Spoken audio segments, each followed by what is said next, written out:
இங்க அந்த அம்மா வெளியூருக்கு படிக்க போற அவங்க பொண்ண ரயில்வே ஸ்டேஷன்ல ஏத்தி விடுறதுக்காக வெயிட் பண்றாங்க. ட்ரெயின் வந்ததும் ஏத்திட்டு அவங்க ஜன்னல் வழியா நின்னு பேசுறாங்க. டிஃபன் பாக்ஸ் கட்டி குடுத்துருக்கேன்ல அத மட்டும் தான் சாப்பிடணும். தெரியாதவங்க எது குடுத்தாலும் வாங்கிறாத அப்டின்னோனே, இந்த பொண்ணு வெட்கப்பட்டுக்கிட்டு இருக்கா.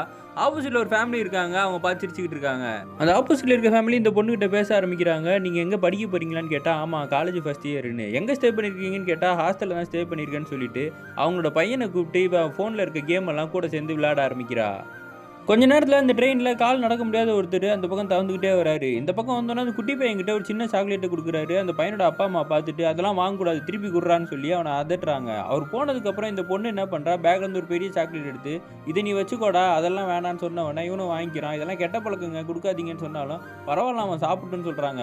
கொஞ்ச நேரத்துல இந்த குட்டி பையன் தூங்குன உடனே அவங்க அப்பா அவன தூக்கி மடியில உட்கார வச்சுக்கிறாரு. இந்த பொண்ணு டிஃபன் பாக்ஸ எடுத்தவ, "எங்க அம்மா எனக்கு நெறைய சாப்பாடு குடுத்துட்டாங்க. இது வேணா நீங்க சாப்பிடுறீங்களான்னு" சொல்லி அவங்ககிட்ட குடுக்குறா. அவங்களும் எடுத்துட்டு வந்த ஆப்பிள இந்த பொண்ணுகிட்ட குடுத்த உடனே 2 பேரும் ஷேர் பண்ணி சாப்பிட்டுக்கிறாங்க. கொஞ்ச நேரத்துல அந்த பையனோட அப்பாவும் வந்து தூங்கிடுறாரு. என்னன்னு பார்த்தா இந்த பொண்ணு தான் ஸ்கேமர் போல இருக்கு. இவங்க எல்லாரையும் தூங்க வச்சுட்டு, இவ அவங்க கிட்ட இருக்க பேக் எல்லாத்தையும் அடிச்சுட்டு வெளில வரா.